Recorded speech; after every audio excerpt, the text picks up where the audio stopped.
ಕುಂದಾನಗರಿ ಬೆಳಗಾವಿ ದಿನೇ ದಿನೇ full high tech ಆಗ್ತಿದೆ. ಸಂಸದರ ಅಭಿವೃದ್ಧಿ ಕೆಲಸಗಳು ಜನರ ಮನೆ ಗೆಲ್ಲುವಲ್ಲಿ ಸಕ್ಸಸ್ ಆಗ್ತಿದೆ. 4 ದಶಕಗಳಿಂದ ನೆನೆಗುದಿಗೆ ಬಿದ್ದಿದ್ದ ರೈಲು ಮೇಲ್ಸೇತುವೆ ಯೋಜನೆಗೆ ಮುಕ್ತಿ ಸಿಕ್ಕಿದ್ದು ಜನರ ಜಂಜಾಟಕ್ಕೆ ಬ್ರೇಕ್ ಬಿದ್ದಿದೆ.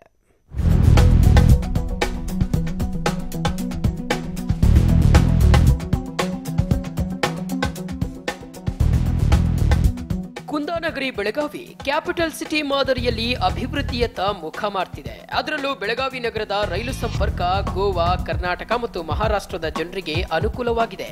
ಆದರೆ ನಗರದಲ್ಲಿ ದಿನೇ ದಿನೇ ಸಂಚಾರ ದಟ್ಟಣೆ ಹೆಚ್ಚಾಗ್ತಿರೋದ್ರಿಂದ ನಗರದಲ್ಲಿ ರೈಲ್ವೆ ಮೇಲ್ಸೇತುವೆ ನಿರ್ಮಿಸುವಂತೆ ದಶಕದ ಹಿಂದೆಯೇ ಮನವಿ ಸಲ್ಲಿಸಲಾಗಿತ್ತು. ಆದರೆ ಯಾವುದೇ ಪ್ರಯೋಜನವಾಗಿರಲಿಲ್ಲ. ಆದ್ರೀಗ ಸಂಸದ ಸುರೇಶ್ ಅಂಗಡಿ ಜನರ ಸಮಸ್ಯೆಗೆ ಬ್ರೇಕ್ ಹಾಕಿದ್ದಾರೆ.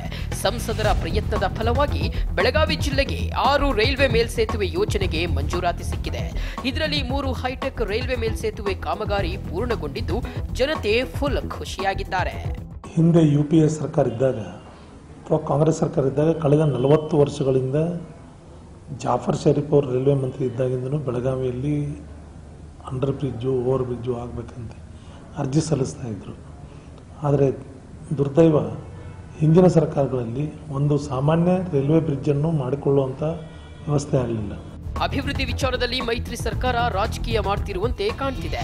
ಸ್ಮಾರ್ಟ್ ಸಿಟಿ ಯೋಜನೆಯಿಂದ ಹಿಡಿದು ರೈಲ್ವೆ ಮೇಲ್ಸೇತುವೆ ಕಾಮಗಾರಿಯವರೆಗೂ ಆಸಕ್ತಿ ತೋರಿಸುತ್ತಿಲ್ಲ.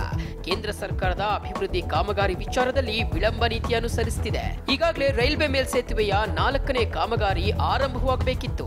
ಆದರೆ ದೋಸ್ತಿ ಸರ್ಕಾರದ ಬೇಜವಾಬ್ದಾರಿಯಿಂದ ಅಭಿವೃದ್ಧಿಯ ವೇಗಕ್ಕೆ ಬ್ರೇಕ್ ಬಿದ್ದಂತಾಗಿದೆ ಅಂತ ಸಂಸದ ಸುರೇಶ್ ಅಂಗಡಿ ವಾಗ್ದಾಳಿ ನಡೆಸಿದ್ದಾರೆ. ಆದರೆ ಇನ್ನೂವರೆಗೆ ನನಗೆ ರಾಜ್ಯ ಸರ್ಕಾರದಿಂದ ಸಂಪೂರ್ಣ ಸಹಕಾರ ಸಿಗ್ತಾ ಇಲ್ಲ.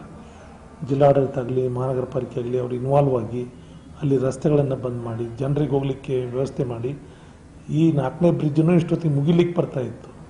ಆದರೆ ಇನ್ನೂ ಅಧಿಕಾರಿಗಳು ಅದನ್ನು ಕ್ಲೋಸ್ ಮಾಡಿ ವರ್ಕ್ ಮಾಡಲಿಕ್ಕೆ ಕೆಲಸ ಹಚ್ಚಬೇಕು ಅನ್ನುವಂಥ ಮಾನಸಿಕತೆ ಇರಲಿಲ್ಲ. ಇದಕ್ಕೆ ಕಾರಣ ಅಂದರೆ JDS ಮತ್ತು ಕಾಂಗ್ರೆಸ್ ಸರ್ಕಾರ.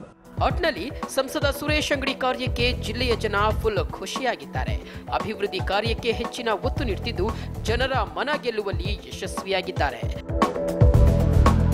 ಶ್ರೀಧರ್ ಕೋಟಾರಗಸ್ತಿ, TV5 ಬೆಳಗಾವಿ.